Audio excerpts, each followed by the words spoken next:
과장 그리고 발제해 주실 그 교수님 그리고 토론자분들께 뜨거운 박수로 환영의 박수 부탁드리겠습니다. 마이크를 넘기겠습니다. 감사합니다. 발제하시는 분은 하여튼 20분 내로 하시고 토론하시는 분은 한 5분 내로 하시면 될 것 같습니다. 제목이 이제 지방 분권 시대의 문화 자치 협치 그런 내용을 말씀을 하는 겁니다. 그 지방 분권 시대가 맞습니까? 저는 행정을 하면서 지방 분권 시대가 뭐 맞기도 하고 또 아닌 것 같기도 하고 하여튼 반반씩이라고 저는 생각을 합니다. 하고 그런 것도 이야기하면 또 다른 이제 또 우리가 포럼을 해야 되고 그 문화 관련해서 오늘 이제 우리 박 교수님 말씀하시는데 우리 참고로 먼저 말씀을 드리면 그 전 세계 국가들이 이제 그 중에 한국이 하나인데 그 미국에는 문화부가 없습니다. 한국의 블랙리스트로 해서 떠들썩하게 했던 그 중앙 부처가 문화체육관광부입니다. 그런데 미국은 문화체육관광부가 없어요. 한번 생각을 해보세요. 미국은 문화예술 싫어하는가? 왜 문화체육관광부가 없는지 한번 생각해 보시면 참고가 되고, 뭐 영국이나 뭐 프랑스나 이런 데는 있습니다. 있고 일본도 물론 있죠. 있고. 근데 중앙 집권이 잘 된 국가가 이제 그 프랑스입니다. 그죠? 프랑스는 뭐 영미에 비해서 이제 중앙 집권이 강하게 됐는데 제가 쭉 연구를 해보면 프랑스도 중앙 집권이 강하게 됐지만 유독 문화 분야는 집권이 안 돼 있어요. 굉장히 분권으로 했습니다. 이제 그런 걸 우리가 한번 생각해 보면 좋겠습니다. 우리 지금 지방 분권인데 문화자치 협치가 뭐가 어떻게 문제지 어떻게 하면 더 효율적으로 운영이 될 수 있는지 하여튼 20분 내로 부탁드리겠습니다. 창원대학교 공연기획경영학과 박정배 교수라고 합니다. 먼저 이제 지방자치단체가 요새 되게 그 각광을 받고 있는 시대잖아요. 그런데 그 지방정부라는 얘기가 이제 많이 나오고 있어요. 예전부터 있었지만 중앙정부의 하위 기관인 지방자치단체가 지방정부로서 헌법적 지위를 획득하지는 못한 상태입니다. 그러다 보니까 지방정부라는 얘기를 안 하는데 그냥 지자체 이런 얘기를 합니다. 그래서 그 한국의 지방자치단체를 외국의 지방정부로 부르는 거에 대해서 특히 행정학자들, 우리 여기 지금 자장님처럼 행정학자들께서는 상당히 많은 이견을 얘기하고 그럴 수 있다라고 얘기합니다. 지방정부보다는 지방자치단체를 부르는 것이 더 타당하다는 것이죠. 그런데 다수의 연구자들이 지방자치단체라는 용어보다는 지방정부라는 용어를 더 많이 사용하고 있다라는 것을 최근에 그 연구 자료하고 가까운 그 과거의 내용을 쭉 리서치해 보니까 그런 걸 볼 수 있었습니다. 게다가 이제 지금은 지방자치가 확대되고 그에 따른 지방정부의 위상이 과거와 달리 높아져서요.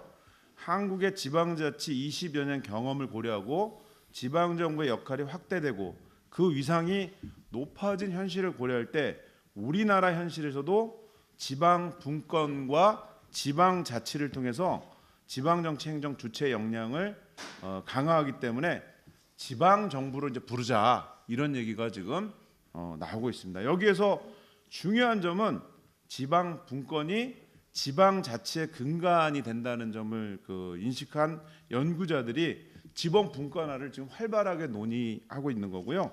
지방분권에 대한 논의에 의해서 중앙정부와 지방정부와 간의 어떤 관계 분석, 향후 바람직한 정부관계 모형을 구축하려는 노력이 상당히 지금 진행되고 있다고 볼 수 있습니다.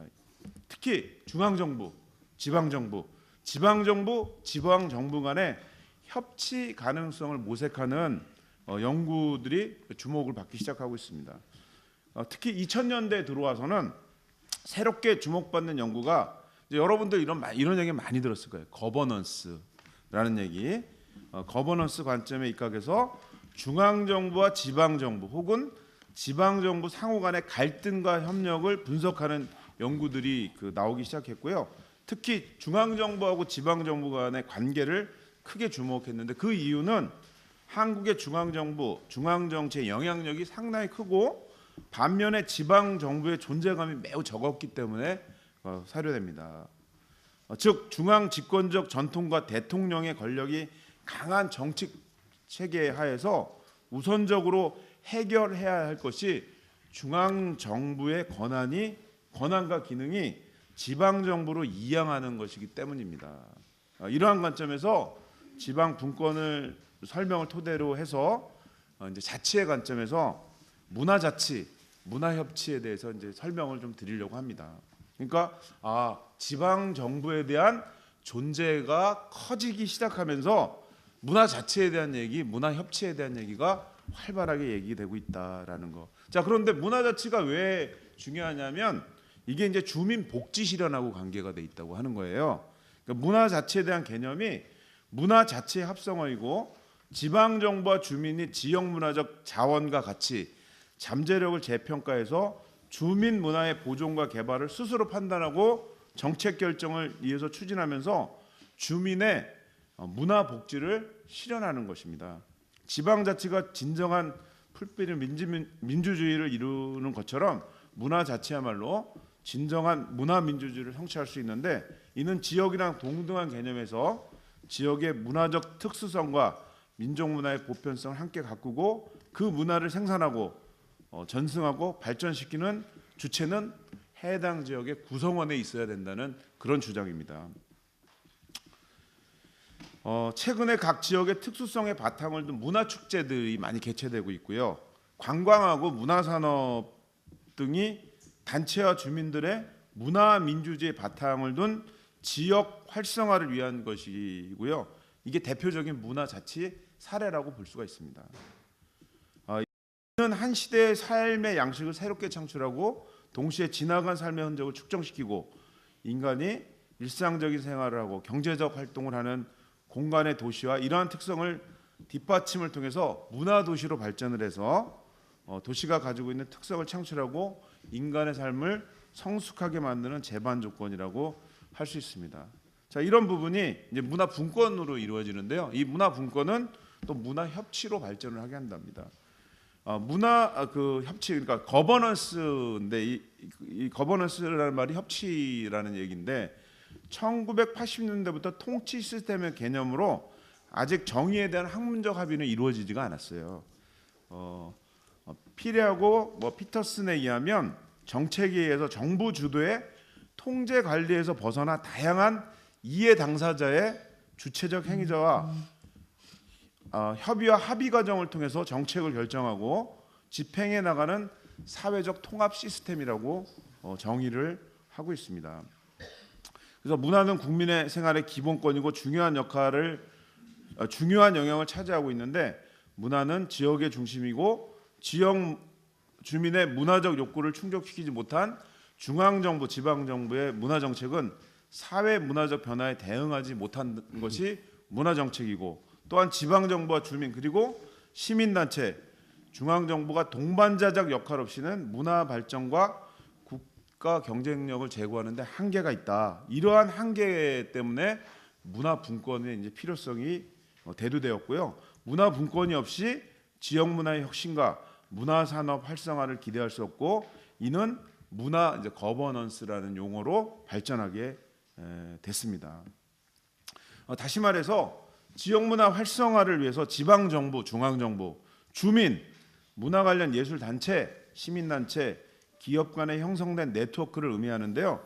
문화 거버넌스는 권한의 배분이나 관련 사무에 대한 기능 배분도 중요하고요. 문화 거버넌스 구축을 위한 중앙 정부와 지방 정부 간의 역할, 지방 정부와 주민 간의 동반 관계, 주민과 문화예술기관 및 단체 간의 협력 등을 통한 지역 문화의 자생력을 키우는 것이 무엇보다 중요합니다. 그래서 이런 예총이나 문화원이나 이런 생활문화를 하는 곳에서 예의주시하게 좀 보고 있는 게 이 분야라고 보시면 되겠습니다.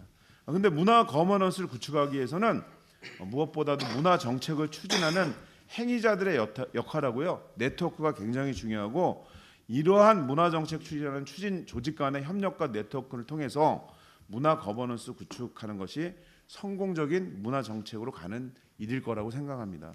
자, 그러면 이런 그 문화자치 분권 이런 부분이 현 정부와 인천시와 문화정책을 잠깐 비교하면 어떻게 되는지 잠깐 설명을 드리겠습니다. 문재인 정부의 문화정책에 대한 내용이 상당히 방대합니다.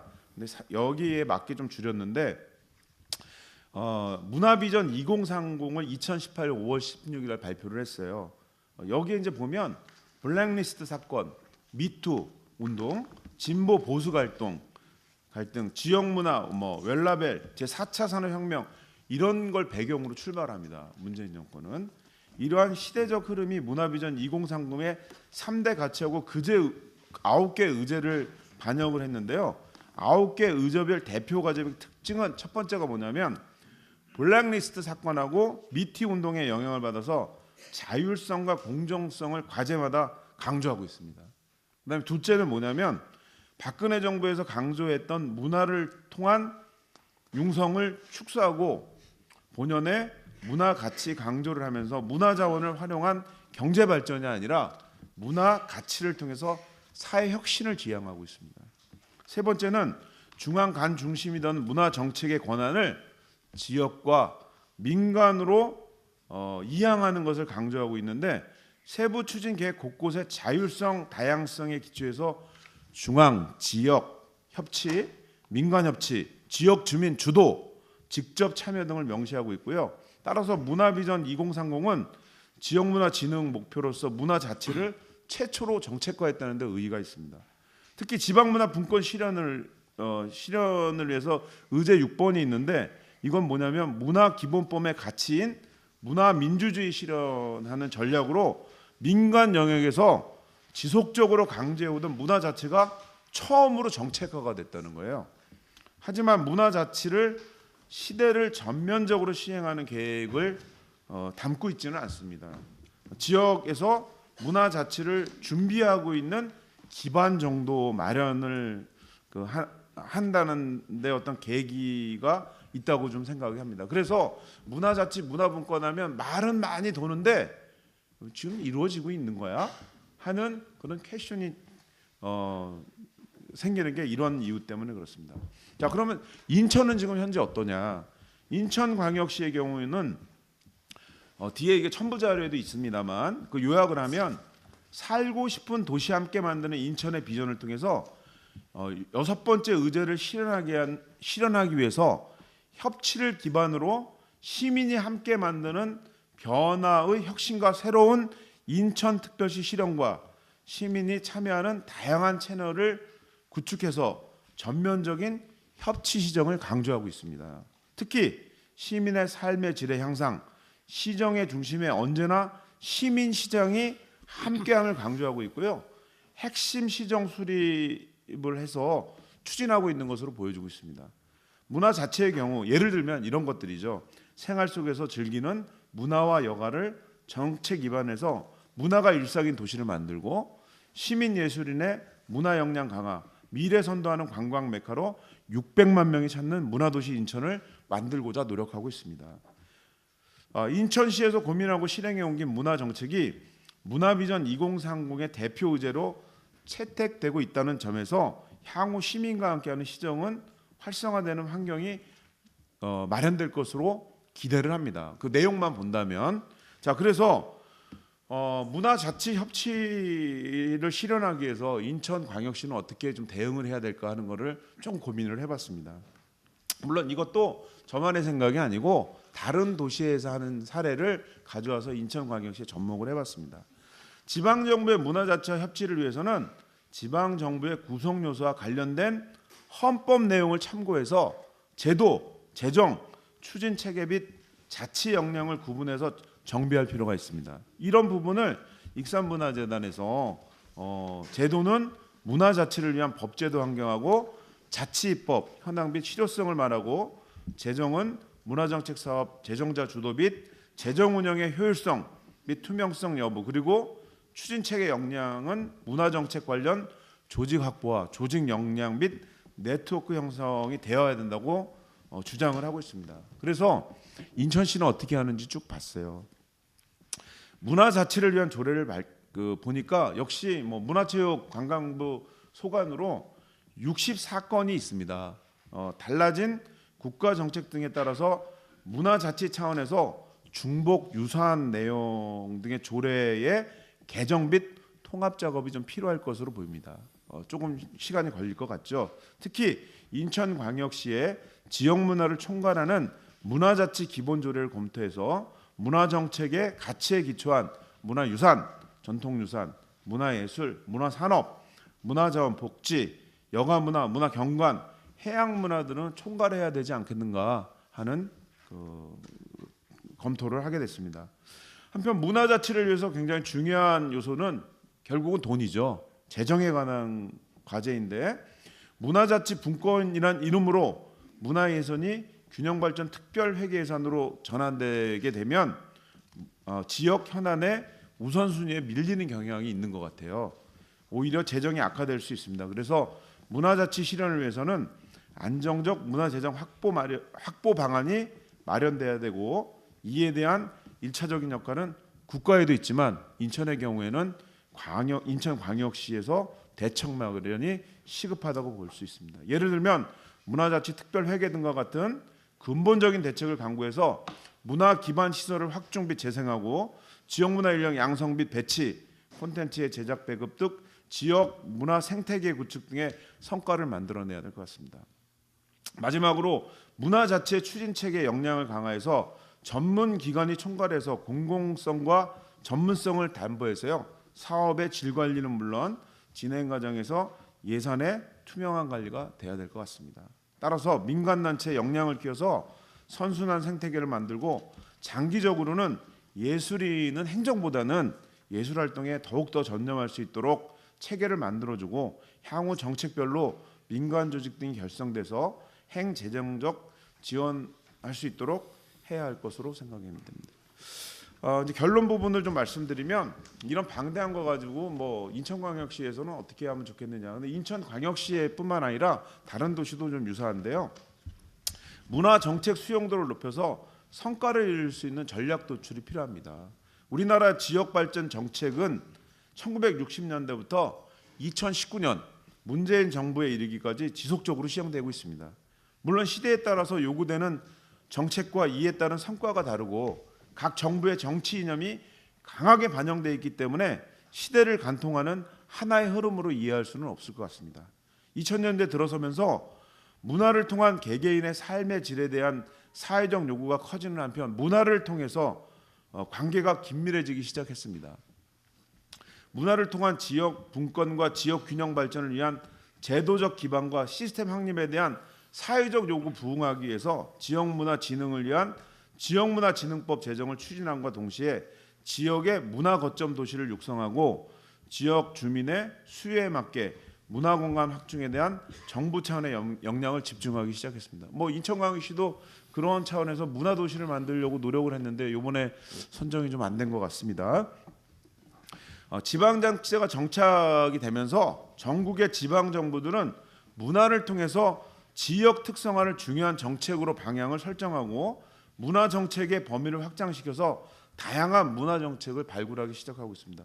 대표적으로 지역 활성화를 위한 문화예술의 활용을 위한 점단 조직 구성하고 문화행정 인력 보강, 관련 조례 제정, 기금 조성 등을 통한 제도적 기반 마련, 지역 개발의 문화적 요소를 활용한 지역 특성화를 들 수 있습니다. 이러한 흐름에 맞춰서 정부는 지역문화 발전에 제도적 기반을 조성하고 지역문화 특색 있는 문화 보존을 발전시키고 지역 주민의 문화 향수권을 신장하기 위해서 지방자치단체 및 관련 단체를 제도적 뒷받침할 수 있는 지방문화 진흥에 관한 법안에 대한 필요성이 인식되고 지금 진행되고 있는 것 같습니다. 특히 그 지역발전 특별회계 갱신 및 지역문화정책 사업개발 패키지 개발 구상하고요. 지역문화 총괄 계획과 제도 도입 및 지원, 사업 현황 정보 아카이브 구성과 같은 정책 방안 제안은 문화부가 지향하는 지역문화 정책 추진에 있어서 향후 정책 지원의 중요한 열쇠가 되고 정책적 틀의 근본 요소가 될 수 있는 가치와 가능성을 가짐으로 이에 대한 밀도 있는 연구하고 체계적인 실용화 접근이 요구된다고 할 수 있습니다. 그리고 문화 주도권이 전문가에서 이제 수요자 및 시민 중심으로 넘어가면서 생활 문화라는 게 전 세계적인 트렌드화 되어 있는데요. 생활 문화는 지속 가능한 문화 생태계 조성을 위해서 필수적이게 되었고요. 문화 정책이 지향하는 문화 민주주의를 실현하기 위한 핵심적인 정책으로 가치가 제고되고 있습니다. 이러한 관점에서 국정 기조인 문화 융성을 달성하기 위해서 그 핵심 정책으로 생활문화 정책을 추진하고 생활문화 센터 등이라든지 이런 등을 활성화 지원하는 것은 매우 적절할 것으로 보고 있습니다. 생활문화 개념이 문화 정책에서 처음 등장할 때 생활문화는 주로 문화 향유와 참여적 문화 활동에 관련된 개념이었는데 선행 연구 수행 없이 정부의 정책과 계획으로 등장하기 시작했습니다. 지역문화재단의 경우 뭐 여기 관계되시는 분들도 있을 수 있어서 좀 조심스럽긴 하지만 대다수가 지방정부로부터 예산을 지원받아 운영되고 있습니다. 이 때문에 지역문화재단에 독립적으로 운영되지 못한 채 지방정부와 지역 정치권에 종속되어 운영되는 경우가 상당히 많이 있습니다. 그래서 명확한 전략 맵이라든지 가치 지향 구조가 좀 부재하고 안정적 지속적 사업 추진을 위한 재원 확보 방안이 부실한 경향이 좀 있고요. 지방 정부의 문화 사업 위탁이라든지 축제 대행 업무 등의 비중이 과다하고 경영 자율성이 절대적으로 부족해서 실질적으로 정책 개발 기능이 부재해서 지역문화재단이 조사 연구, 평가, 정책 수립 기능이 다소 부족해서 지역민이 수용 가능한 지역문화 정책 수립에 좀 어려움이 있는 게 아닌가 하는 그런 연구가 많이 있습니다. 이러한 측면에서 본다면 문화자치의 지역문화 정책 구현은 정책 수용도를 높여서 궁극적으로 정책의 성과를 높일 수 있는 전략을 도출해야 될 것이고 지역민의 지역문화 정책에 대한 수용을 높여줄 수 있는 전략을 찾을 수 있도록 해야 될 것 같습니다. 예를 들면 생활문화 확충 민간 영역으로 확산을 위해서 생활문화 인증 제도를 도입하고 인증 제도 및 생활문화 정책의 법적 근거에 대한 법령 개정도 필요하고요. 문화 전문 인력은 지역문화 전문 인력 양성 체계 내에서 접근하되 전문가로서 갖춰야 될 역량과 수준을 설정하고 이에 따른 공통과 특성 과정으로 연계할 필요가 있습니다. 양성된 인력은 현장에서 일자리를 찾고 지속적인 경력 개발을 해서 개인적 정책적으로 모두 도움이 될 수 있는 체계적인 관리와 현실 여건을 고려한 지원 방안에 대한 모색도 필요하지 않나 이런 생각을 해봤습니다. 뭐 방대한 양을 짧게 정리하다 보니까 요 정도 하고 토론을 통해서 궁금한 점 답변해 드릴 수 있도록 하겠습니다. 감사합니다.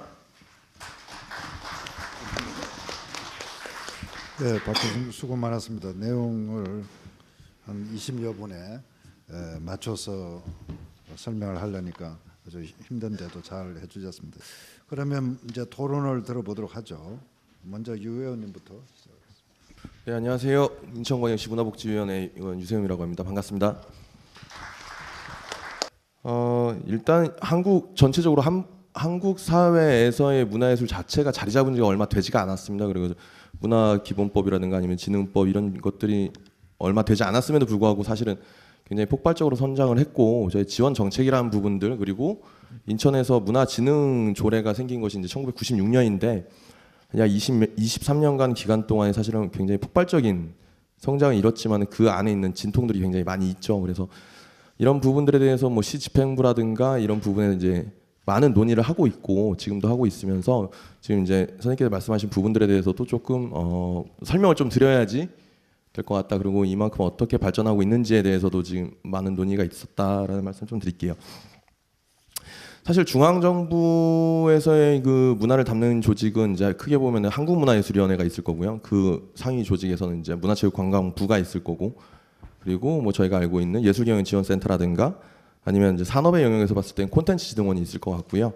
그리고 중앙 단위에서 하고 있는 한국문화예술회관 연합회, 그리고 그것이 이제 지역으로 내려오는 지역 문화원 등이 있을 것 같은데, 그 사실 좀 애매한 문제긴 합니다. 지방 분권과 지방 자치와 문화를 담는다는 거, 그리고 저희가 혼용되는 개념들이 좀 있는 것 같아요. 문화를 얘기하는데 문화와 예술을 저희가 좀 너무 같이 두고선 생각을 하고 있는 거 아닌가라는 생각을 좀 잠시 해보기도 했는데, 그 문화라는 거는 사실은 저희가 말하듯이 삶의 양식이라고 생각을 하고 있거든요. 삶의 양식, 그러니까 우리가 먹고 자고 의식주로 하는 행위들, 이런 것들 다 문화라고 좀 보고 있고, 대신에 이제 예술은 좀 또 다른 개념 안에서 저희가 이제 좀 가치를 생각을 해봐야 되는 부분이어서 사실 문화 예술로 이제 얘기하는 게 맞겠죠. 그리고 생활 문화라는 것들이 생활 예술이냐 생활 문화냐 아니면 생활 문화 예술이냐 이런 것들에 대해서도 좀 명확히 정의를 하면서 저희가 고려해야 될 부분들이 좀 있겠다 싶은 생각이 좀 있습니다. 지금 이제 예술 경영에 대한 부분들도 좀 말씀을 하셨는데, 예술 경영이라는 그 개념 자체가 한국에 들어온 지는 얼마 되지 않았어요. 그래가지고 그 사실 대체로 예술 경영을 하는 입장인 사람들은 경영학을 전공한 사람들, 그리고 그것들을 예술을 경영을 예술적으로 할 것이냐 예술 경영을 할 것이냐 뭐 이런 부분들에 대해서도 조금의 이제 뭐 갑론을박이 있었던 경우도 있었고, 그러다 보니까 뭐 예술 경영 1세대인 뭐 용호성 선생님이라든가 그의 책을 보고 배운 제자들, 그리고 제 또래에 있는 친구들이 지금 이제 예술 경영에 어쩌면 실제로 필드에 이제 들어가는 세대이기도 한 그런 부분이 있기 때문에 지금 아직 예술 경영에 대한 부분들도 정립이 되어야 될 시기다. 그리고 그런 부분들 토대로 해가지고 아직 연구가 확실히 이루어지지 않은 것들에 대해서도 우리가 좀 공론화를 할 필요가 있겠다라는 생각을 하고 있습니다. 그래서 저는 사실은 이제 현장 예술가 출신으로서 기획자, 제작자 활동을 하고 지금 이제 시정에서 문화예술 관련한 업무를 좀 하고 있는데, 굉장히 좀 추상적이고 포괄적인 개념인 것 같아요. 5천만 국민에서 이것들을 또 쪼개기 하고 나누고 하고 다른 지방과 비교를 하고 이런 부분들에서 상당히 좀 아이러니한 부분들이 많이 발생을 하고 있어요. 하지만은 그 안에서 당연히 이제 지방 자치와 분권과 이런 개념들은 당연히 좀 통용이 돼야 되고, 우리가 또 학습을 지속적으로 해가지고 또 인천만의 어떤 문화 이런 것들을 만드는 것들인데, 그 아마 별천된 자료에 보면 그런 말들을 조금 써놓긴 했었어요. 그러니까 인천의 문화, 그러니까 2016년, 15년 들어서서 인천의 문화적 가치를 재창조하자는 약간의 캠페인이 있었잖아요. 캠페인 같은 것들이 있었는데 사실 제가 보기엔 그거는 뭐 어떤 실효를 거두진 못했다라는 생각을 좀 하고는 있습니다.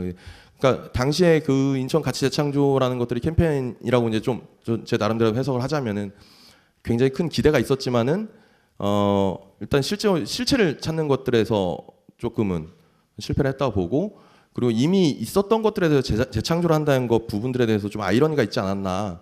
그러니까 저희가 갖고 있는 기억의 흔적이라든가 기록이라든가 이런 것들을 어떤 정책적 마련이라든가 출구를 마련해가지고 그것을 수면 위로 끌어냈어야 되는데, 그런 부분에서는 약간 미흡했던 것들이 좀 아쉬운 점이어서, 그 이제 말씀하셨듯이 문화 거버넌스에 대해서도 제가 얼마간에 이제 시정 질의를 했었는데, 저희 여러분들이 공감하실지 모르겠지만은 저희가 문화 사업을 하는 것이 너무 짧습니다. 사실 1년 단위의 사업들로 해서 큰 성과를 바라는 것이 사실 한계거든요. 한 번 지원하고 예술가 현장에 있는 예술가들에게 1년 안에 성과를 내라고 하는 것들이 일단 그것들이 정책적으로 반영이 돼야 될 부분이라고 생각을 하고, 그러니까 단연간의 계획 없이 실행되는 거, 그리고 문화도시라는 것들이 단번에 실행되는 것이 아님에도 불구하고 이것이 2년 3년 안에 모든 성과를 내기를 바라는 것들이 사실은 지자체와 정부의 속도라고 보고 있는데, 그러니까 정책의 속도는 굉장히 빠르게 가고 있지만은 현장의 속도가 그걸 붙잡지 못하는 것들이 굉장히 많이 있겠죠. 이런 부분 안에서 어떤 젊은 세대의 역할이라는 것들이 그만큼 지금 축소가 되고 있다는 것일 수도 있거든요. 반증일 수도 있는 것들인데, 그런 부분에서 빨리 인큐베이팅되고 빨리 성장해가지고 빠른 뭔가를 해야 되는데, 지금 문화 자체가 정체가 되어 있는 거예요. 세대 안의 정체가 지금 시작되고 있고, 가장 큰 걱정이라는 것이 지금 30대에서 지금 활발하게 활동하는 친구들이 지금 많이 부족해지고 있다는 것들. 말씀하셨듯이 지금 뭐 문화재단, 지역문화재단의 경우 이렇게 말씀했는데, 그것도 젊은 세대의 어떤 문화 인큐베이팅, 문화인으로서의 어떤 인큐베이팅 자체가 이런 부분들이 이제 부재하기 때문에 재단의 본연의 역할, 지원의 역할 이런 것들이 아직까지는 성장의 단계라고 보고 있고, 이제 재단이 역사가 15년이 됐는데 그 안에서 조금 더 면밀하게 논의할 필요가 있고, 아까 그 지역 축제 말씀하셨는데 올해 년도에 지역 축제 문화 대행 사업들은 일몰시켰습니다. 사실은 인천문화에서 다 일몰을 시켰던 부분이 있기 때문에 더 이상 대행사로서의 역할을 하진 않을 것 같고요. 그리고 정치권에 종속되어 운영된다는 게 말씀을 쓰셨는데 뭐 사실은 저는 좀 어느 정도는 이해하겠지만 어느 정도 이해를 못 하겠어요. 이런 부분들에서. 하지만 앞으로 인천광역시의 문화예술 정책이라든가 이런 재단이 더 이상 정치권에 종속되거나 이런 부분들은 절대로 없을 거라는 걸 약속을 드리고 싶고요.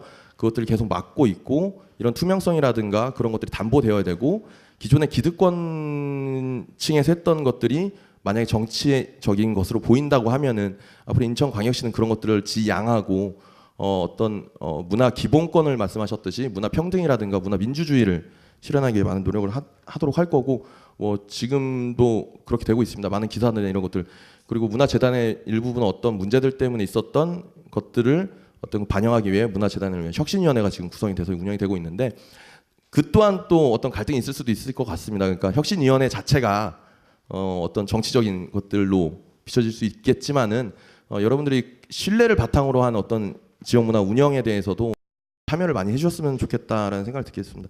그리고 마지막으로 듣겠지만은 그 생활문화 인증 제도라고 말씀하셨는데 생활문화라는 것은 사실은 인증이 되고 안 되고가 아니고 지금 현실을 반영한 트렌드나 이런 것들에 있어서 생활문화가 사실 쉽지 않은 부분이거든요. 이걸 지원한다고 생활문화가 그러니까 저희가 동아리 활동이나 이런 것들이 굉장히 축소된 부분들도 어떻게 보면 세대의 변화 그리고 환경의 변화에 따른 거이고 1인 미디어라든가 그리고 너무나 즐길 것들이 많고 쇼핑을 하지 않고 인터넷으로 모든 걸 구입할 수 있고 제가 보기엔 마지막 보루로서는 사실은 제 개인적으로는 도서관이라고 생각을 하고 있습니다. 도서관 안에서 펼쳐지는 문화 네트워크라든가 동아리 활동이라든가 이런 부분들이 시민이 모일 수 있는 공간이 많이 줄었기 때문에 뭐 지역을 대표하고 있는 사랑방들도 없었기 때문에 이런 부분에 대해서도 좀 정책적으로 고민할 것이고 그 조례 같은 경우에도 지금 많이 흩어져 있는 조례들을 지금 통합하는 활동들을 하고 있고 문화도시 기본 조례를 지금 다시 제정을 하고 있습니다. 개정을 하려고 하고 있으니까 그 인천시에서는 지금 일단 인천시 의회에서는 그런 부분들에 대해서 각종 노력을 하고 있으니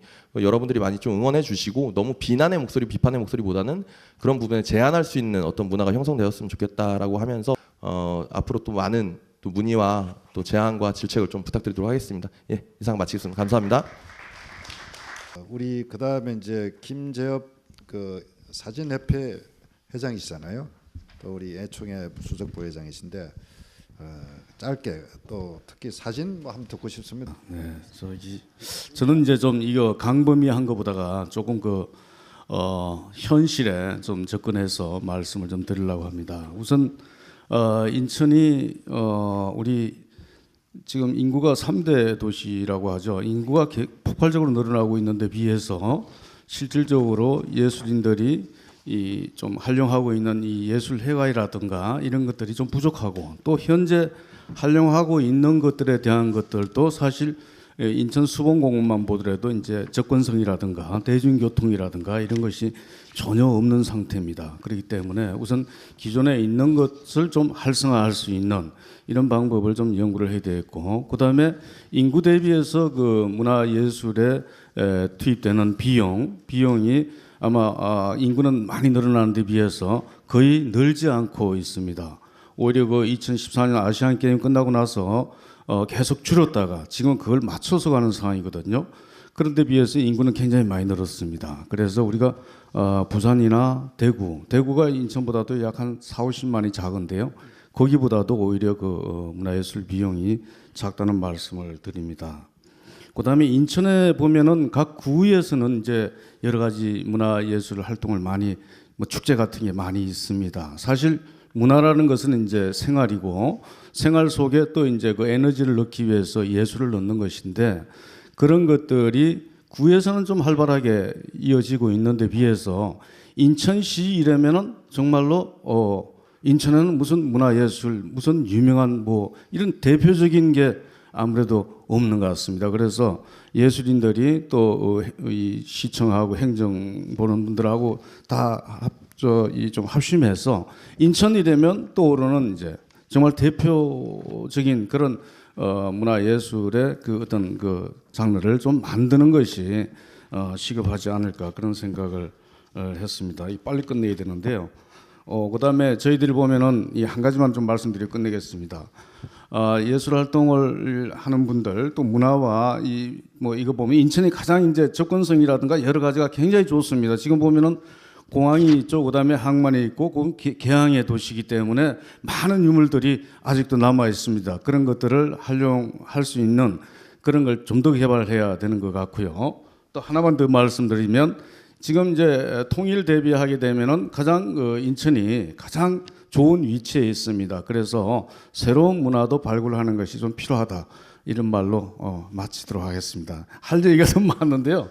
시간을 너무 작게 줘서 하여튼 감사합니다. 네.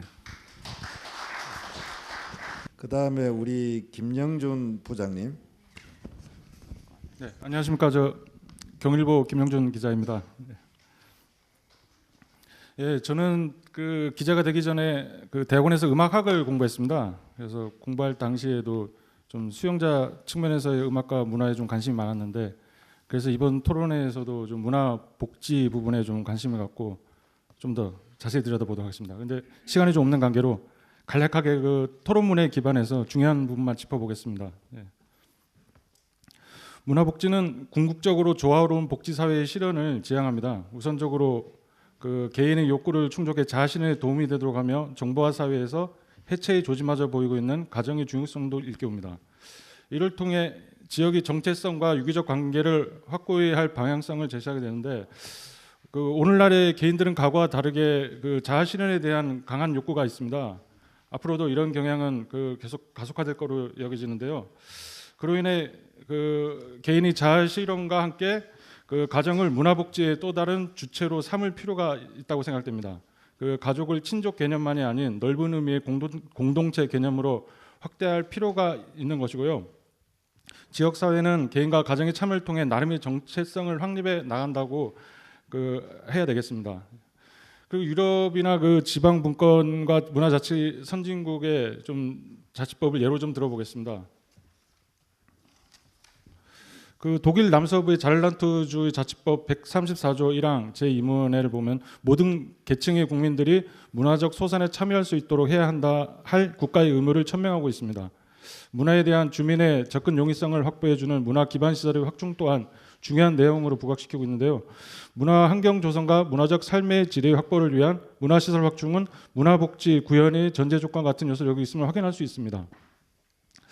문화복지 측면에 두드러지는 독일 자치법 조항은 우리에게 시사하는 바가 있다고 하겠습니다. 예, 그리고 아랫부분은 그 지금까지 어떤 뭐 제가 생각하는 뭐 성공적 문화 자치를 위한 뭐 제언 정도가 될 것 같습니다. 이 부분도 좀 간략하게 요약을 하면요. 어쨌든 문화는 뭐 경제나 정치에 부속되거나 우선순위에 뒤처지는 것이 아니라고 좀 강조하고 싶습니다. 오히려 문화 없이 정치와 경제도 원활히 이루어질 수 없다는 사실을 인식해야 할 때이고요. 문화권은 뭐 앞에서 지금 제가 설명에서는 좀 삭제했는데 글에는 있습니다. 앞에서 이제 문화권은 인간의 고유한 기본권 가운데 하나로 인식해야 된다고 하겠습니다. 또 인간의 삶은 물질적인 것이 아니라 정신적인 것을 포함하고 있기 때문입니다. 결국 그 끝으로 다시 한번 강조하면은 결국 지방자치제의 진정한 기반은 정치나 경제가 아니라 지역 문화의 독창성 유지와 창조에 있다고 있음을 지역 저희 리더분들께 좀 알리고 싶고 좀 가슴에 깊이 새겨 주셨으면 하는 바람을 밝히면서 마무리하도록 하겠습니다. 이상입니다. 우리 인천문화원연합회 김성준 사무처장님 토론 듣겠습니다. 네, 인천문화원연합회 사무처장 김성준입니다. 반갑습니다. 좀 언급을 하겠지만 이 자리가 되게 중요하다고 생각합니다. 뭐냐하면 협치와 거버넌스를 얘기하면서 사실 중앙에서 어떤 협치를 얘기하는 것보다 우리 풀뿌리 문화는 바로 우리 문화를 갖다가 향유하는 우리 문화 주권인 우리 주민들, 우리 시민들이 가장 중요하기 때문에 이런 협치의 자리라고 협치가 거버넌스를 의미하는 거니까 이런 자리가 많아져야 되고 이 자리가 정말 의미가 있는 자리라고 생각합니다. 그런 의미에서 제가 발제한 발표를 좀 하도록 하고요. 발표 전에 잠시 말씀드리면 박정민 교수님께서 동아시아 문화도시 그걸 말미에 언급을 하셨는데 2019년도에는 한중일 동아시아 문화도시로 인천이 지정받아서 1월부터 12월까지 다양한 컨퍼런스와 축제와 문화 행사가 한중일에서 아마 이루어지게 될 것입니다. 이 점 바로잡도록 하겠습니다. 네, 문화의 분권을 넘어 명실상부한 문화 자치 시대를 맞이했습니다. 다양한 영역에서 지역 문화 진흥의 효율성 제고와 협치에 대한 심도 있는 논의가 이어지고 있습니다. 이러한 시대적 흐름에 비춰볼 때 지방 분권 시대의 문화 자치와 협치의 효율화 방안이라는 주제로 토론회를 같이 하게 된 것을 매우 뜻깊게 생각합니다. 더욱이 지역 풀뿌리 문화의 근간을 이루는 민간 문화 주체의 자발성에 기초한 토론회라는 점에서 문화 자치를 위한 협치의 첫 단추를 꿰는 매우 중요한 자리라고 생각합니다. 향후 좀 더 다양한 영역의 문화 주체들이 지역의 주체가 되어 문화예술의 발전을 이끌 수 있는 동력으로 자리매김하기를 기대하며 오늘 토론의 발표자이신 박정배 교수님의 말씀에 전적으로 공감하면서도 조금 다른 관점에서 바라볼 수 있는 부분이 있어서 한 가지만 예를 들어서 말씀드리겠습니다. 발표자께서 그 지역문화진흥법을 언급하셨기 때문에 그거에 대해서 잠시 좀 말씀드리도록 하겠습니다.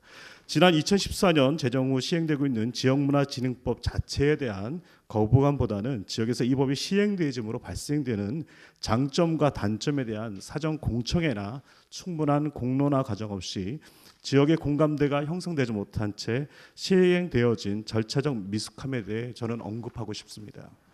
지역 간 문화의 격차를 해소하고 지역별 문화의 특색을 살리자는 법의 취지는 매우 바람직하고 환영할 만한 일입니다. 그러나 법과 정책의 시행 앞서 필연적으로 검토되어져야 할 위험 요소들에 대한 지역 내 사전 검토가 반드시 선행되어져야 함에도 불구하고 지역문화진흥법 시행에 앞서 기존 문화기관들 간의 협치와 상생을 위한 인식 공유가 전무했다라고 생각합니다. 더욱이 새롭게 출범하는 문화기관들 간의 관계 설정에 필요한 사전 진단과 면밀한 의견 수렴을 담보하지 못한 채 정책 방향과 운영의 틀을 마련하지 못하고 성급히 법을 추진하다 보니까 문화기관들 간의 소통과 협력이 부재한 상태에서 소모적인 논란과 논쟁만 가중하는 그런 결과만 초래했다고 생각합니다. 지역문화진흥법 시행에 대한 시시비비를 논하거나 비판하려는 것은 아닙니다. 다만 생산적 인식의 공유 과정이 반드시 필요하다는 점은 분명히 말씀드리고 싶습니다. 이러한 생산적 인식 공유의 첫 단초가 바로 상생을 위한 협치의 논의 구조를 만드는 것이라고 생각합니다. 지역 내 다양한 문화 주체가 참여하는 협치 시스템 구축을 통해 문화 활성화의 협력적 네트워크 사례를 점진적으로 확대 운영하여 문화 복지 실현의 효율성을 극대화시켜 나가야 합니다. 문화 자치는 중앙 정부 혹은 전문가가 만들어서 넘겨주는 것이 아니라 지역에서 지역 스스로가 주체적으로 협치의 과정을 통해 만들어갈 때 진정한 문화 자치가 이루어진다고 해도 과언이 아닐 것입니다. 궁극적으로는 지역에서 지역 스스로가 주체적으로 문화 자체의 다양성과 창의성을 기반으로 새로운 정책의 패러다임을 만들어낸 후 이를 바탕으로 기초해서 지역문화진흥 기본 계획을 수립하고 이를 반영한 광역 차원의 기본 계획과 이를 다시 확대 반영한 국가 단위 기본 계획이 최종적으로 수립되어져야 한다고 생각합니다. 국가 단위 그래야 비로소 다양한 지역의 특성이 반영된 견고하고 튼튼한 국가 단위 기본 계획이 수립될 수 있기 때문입니다. 풀뿌리 문화 자체의 근간은 바로 지역의 다양한 문화 주체들이 함께 참여하는 좋은 협치의 정책 공유와 연대에서부터 출발한다는 점을 다시 한번 강조하면서 앞으로 더욱더 민간 영역의 문화 주체가 주도하는 협치회장이 지속적으로 확대되어지길 기대하면서 오늘 제 소견을 마치도록 하겠습니다. 고맙습니다. 그다음에 마지막으로 우리 박규자 인천 ANC 포럼 정책분과의 부회장님 토론 듣겠습니다. 안녕하세요. 인천 ANC 포럼 정책분과 박규자입니다. 반갑습니다. 우리가 상상하는 미래는 현재 영향을 준다고 생각합니다. 궁극의 목표와 우리의 미래는 사실 우리는 알 수는 없습니다. 그러나 우리가 지금 이 자리에서 귀한 시간을 내서 짧게라도 목표 의식을 가지고 토론을 하게 된다면 우리 문화 복지가 뭡니까? 인간의 웰빙 아니겠습니까? 그 웰빙이 가능해질 거라 생각합니다.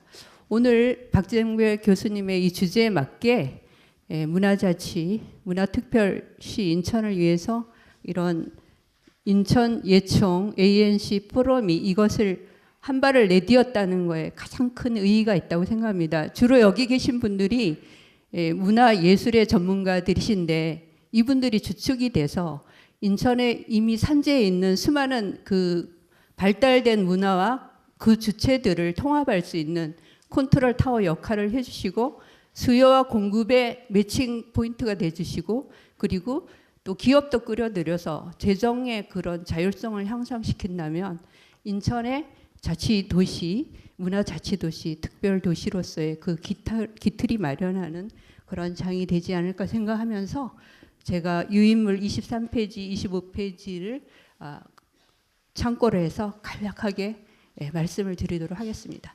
일단 문화라는 것은 무엇인가 하면 일단 여기 계신 분들은 예술 문화의 전문인들이 많이 계시는데요. 실제 우리가 인간이 태어나서 생리적인 작용, 위해적인 그다음에 지구상의 자연 현상, 외적인 모든 정신적 산물, 그다음에 기술적인 거, 정서 이런 것이 다 문화입니다. 그래서 인간의 삶 자체가 문화이기 때문에 그러기 때문에 현재 사람들이 그 문화에 대한 욕구가 늘어나고 있고 그다음에 문화가 발달하면 경제적 파급 효과가 있습니다. 지나친 기술은 나중에 인류가 디스토피아로 갈 수 있는 그런 약간의 데미지가 있지만 문화예술의 발달은 어떻게 생각하면 인간의 회복성에 궁극의 목적이 있다고 생각합니다. 그렇기 때문에 저희가 짧은 시간이지만 왜 이것을 해야 되는가 그리고 무엇을 해야 되는가 그렇게 하려면 선행 과제는 무엇인가 그러면 인천의 현재의 문화의 그런 지역 실태는 어떤 것인가 이런 거에 대해서 총괄적으로 한번 살펴보고 이것을 이렇게 컨트롤할 수 있는 그런 것을 아까 박 교수님께서 이미 말씀을 하셨듯이 이 총체적인 부분을 생각한다면 이 문화의 전체적인 생활문화지원센터라고 하는 그런 컨트롤 타워 할 수 있는 그런 것이 필요하다고 생각합니다. 24페이지를 보시면 일단 인천은 300만 도시에 비해서 굉장한 그 가능성을 갖고 있고 지정학적으로 갖고 있고 특히 또 150 몇 개라고 하는 지역에 기반을 두고 있는 주민자치센터가 있습니다. 그리고 수많은 주체들이 있습니다. 그러면 제가 한번 그려봤습니다. 살짝 고민을 하고 어떻게 하면 일단 여기 흩어져 있는 모든 이 하드웨어적인 것을 모아서 이렇게 선순환 구조로 문화 생태계를 조금 구축할 수 있는가 그런 거 봤을 때 일단은 가장 현재로서는 행정기관 인천시가 축이 돼서 각 군구에서 실시하고 있는 주체들이 하고 있는 이 모든 것들을 통합해서 그 초석이 될 수 있는 그런 조례의 통합이라든지 이런 거, 그다음에 재정 문제, 기업을 끌인다든지 이런 문화를 활성화시킬 수 있는 그런 기반에 정리할 그 역할이 행정기관의 역할이라고 생각하고요.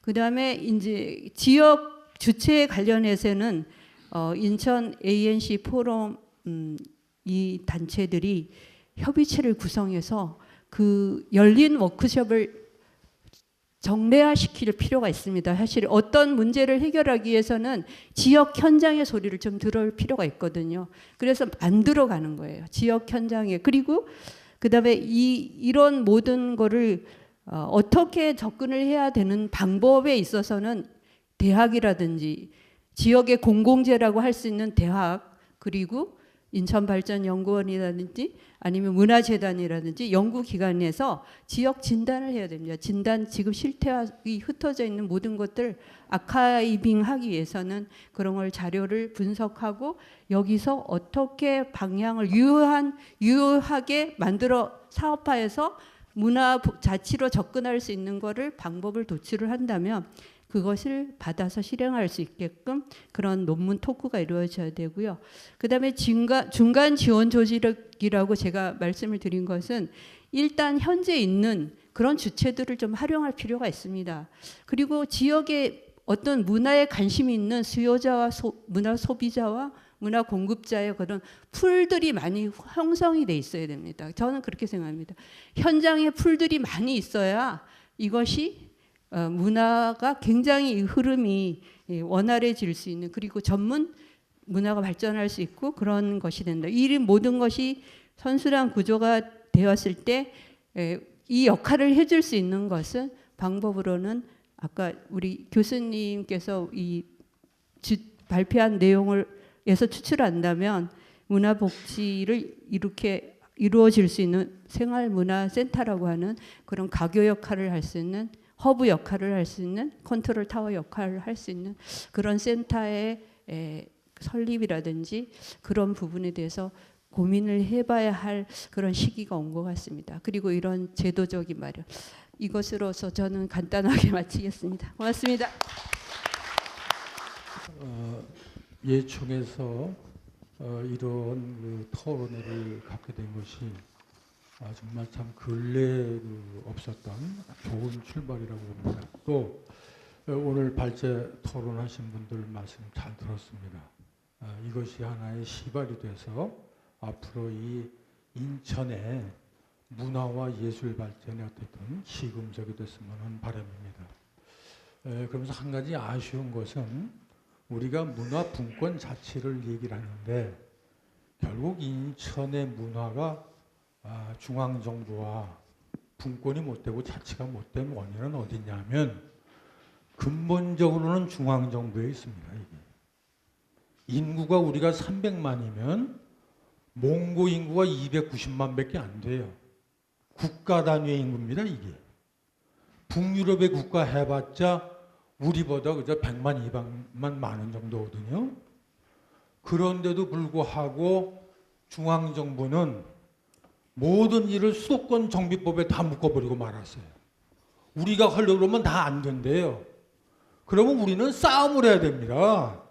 여기서 우리끼리 싸움할 것이 아니라 대중앙정부에 대한 싸움을 해야 되는 게 아닌가. 그런 생각을 하게 되고 여기 뭐 본인이 계십니다마는 이해가 적절한지 모르겠습니다. 유세움 의원이 계신데 유 의원 본인이 국악을 하신 분이에요. 제가 또 공연을 몇 차례 본 일이 있었어요. 상당히 유니크한 또 수준 높은 그러한 국악의 현대화를 말하자면 실현하신 분이에요. 그런데 제가 알기에는 유 의원 자신이 문화기획자로서 인천에서 가진 어떻든 애로사항을 다 느꼈던 걸로 알고 있어요. 근데 그것을 수용할 만한 인프라가 없습니다. 지적 또는 사회적 또는 물리적 인프라가 없었던 거예요.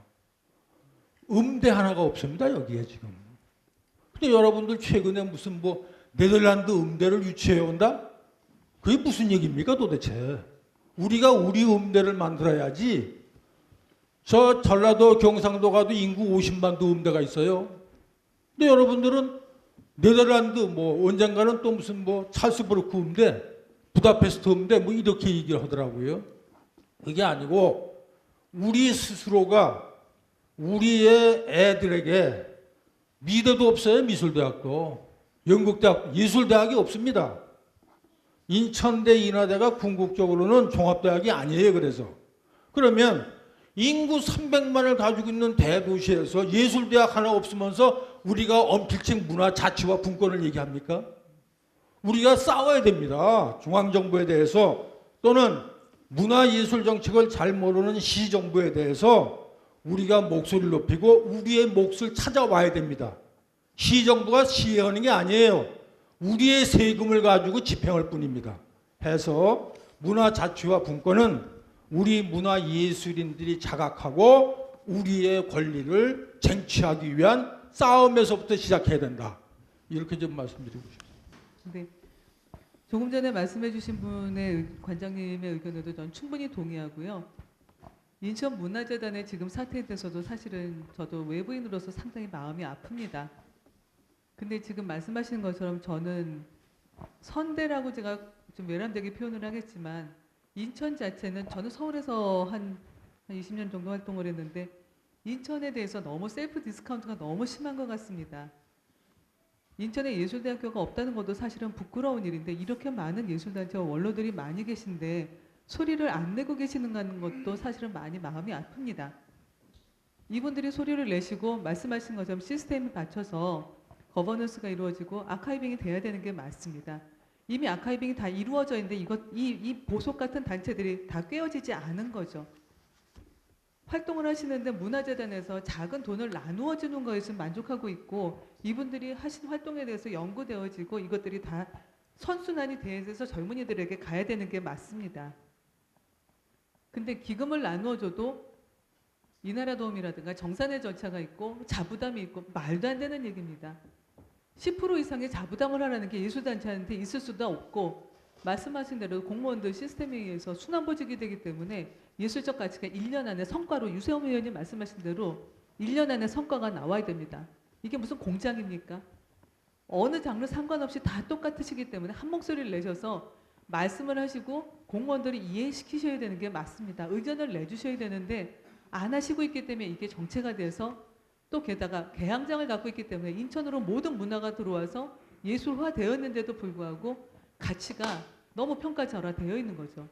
모여서 목소리를 내주셔서 이런 자리가 많이 만들어져서 재평가받고 권리를 찾으셔야 된다고 생각합니다. 이쯤에서 귀한 자리 박수 한번 감사합니다. 쳐주시면 어떻겠습니까? 우리 인천예총이 이런 포럼회를 개최함으로써 우리 예총 또 우리 인천 시민들이 좀 격조 높고 품격 있는 그런 문화를 향해 갈 수 있는 계기가 되길 바랍니다. 인간 삶의 예술의 영혼은 문화 선진의 최고의 척도이자 초석임을 깨달아라 하는 얘기가 있어요. 그건 독일의 유명한 학자가 이야기. 예술 영혼이라는 건 뭐냐면 인생을 짧지만 예술은 길다. 작품은 남아 있어요. 이게 영혼입니다, 영혼. 그래서 과거에 바로크 시대 때나 17세기, 18세기 때 남은 그 예술인들의 작품들이 지금의 관광 사업으로서 이어져서 경제 발전을 올리는 독일의 그 게르만 민족들의 그 민족성입니다. 우리도 긴 안목을 보고 작품을, 정책을 꾸미시는 분들, 권력자들이 요 단시일 내에 모든 정책을 할 게 아니라 우리가 긴 안목을 보고 정말 스페인의 그 성당이 1000년씩 걸려서 만들고 로마의 멜드렌 그 성당들이 수천 년 수백 년 걸려서 만들듯이 그러한 거를 우리도 갖지 않으면은 인천이 최고의 특별도시, 문화 특별도시가 되려면은 작은 것보다는 조금 더 광범위하게. 그거는 여기 계신 분들 모든 분들의 협조가 없으면은 저희는 문화인들이 정진정한 인천의 문화인이 될 수가 없습니다. 한 가지 더. 우리 박정배 교수님이 아까 말씀 지방분권 시대, 자치시대. 지방분권 자치시대라 하면은 좋습니다.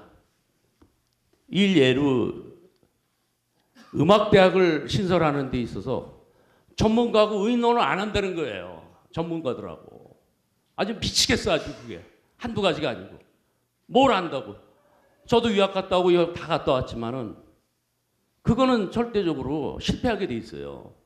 그렇게 얘기를 하고 여러 번 얘기를 해도 가서 네덜란드 암스테르담 가서 도장을 찍었어요. 응? 네덜란드는 음악계에서는 A, B, C급 중에 B급 음악 선진국입니다. A급은 독일, 러시아, 체코, 이탈리아, 프랑스 이렇게 돼 있어요. 그 밑에는 네덜란드, 스위스, 스웨덴. 저희는 그걸 다 알고 있어요.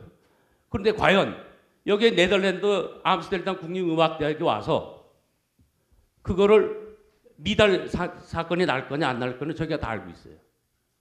왜? 유학을 가면은 유럽은 네덜란드는 무상교육입니다. 그러면 여기선 엄청난 등록금을 내고 거기 들어가야 되는데 그 돈이면은 유학을 가서 하숙비만 내고 공부할 수 있는 그런 체제를 모른다는 거죠. 왜 전문가하고 의논 안 하고 가서 도장을 찍냐. 아니 미치겠습니다. 아주 그래서 그게 전문가들하고 제발 음악뿐만이 아니라 미술, 사진, 무용, 연극 전문가들하고 의논을 하는 것이 지금 아트센터가 어떤 현상이 일어났느냐면은 1727석의 좌석을 만든 세계적인 홀이라고 만들었지만은 개관 때 가봤어요. 저는 깔 걸 깝니다. 저는 시립교향단이 개관 공연을 했는데 전체 80명 인원 중에 다 올라가질 못했어요. 무대가 좁아서. 그게 어떻게 세계적인 무대입니까? 음악 작곡가 중 말러, 리하우 스트라우스 이런 사람들은 교향악단 규모가 120, 140명이 돼야 연주를 할 수 있는 곡입니다. 그런데 80명 겨우 올라가는 무대를 갖고 세계적인 무대다. 어림없죠. 왜 전문가하고 그런 것도 상의를 안 하고 설계를 했느냐. 지금 거기다 또 음악대학을 유치하겠다는데 어느 대학을 해야 되는 거냐고 저희는 알아요. 위양할 거 그러면 A급 음악대학을 해라. 외국 대학을 하려면. 우리가 이런 생각은 300만 도시, 세계 인류 도시에 맞게 이 문화예술이 그 앞으로 그 인천의 큰 과제다는 걸 또 숙제로 던지고 그런 것을 뭐 시정부가 뭐 그걸 나서서 할 수는 없죠. 시장이 뭐 노래 부르고 무슨 뭐 춤출 수는 없는 거니까 그건 예술인이 하는 거니까. 그렇지만 그런 거를 시에서는 이제 그 지원을 해줘야 되는 거죠. 전 세계 문화예술기관은 제일 중요한 역할이 지원이지 않습니까? 그 지원을 하고 이런 그런 예산도 많이 또 늘리고 막 이런 각자 역할이 약간 이제 크게 이제 협체가 되겠죠. 이제 각자 역할을 앞으로 참 여러 가지 과제가 많습니다. 그래서 우리가 오늘 이 포럼에서 다 그런 이야기를 할 수가 없고 오늘 중요한 몇 가지를 이야기하고 또 과제로 남겨놓고 또 지속적으로 이런 포럼이 이루어졌으면 하는 그런 바람입니다. 오늘 네, 박수 감사드리고요. 시간이 촉박한데도 밀도 있는 토론 감사드립니다.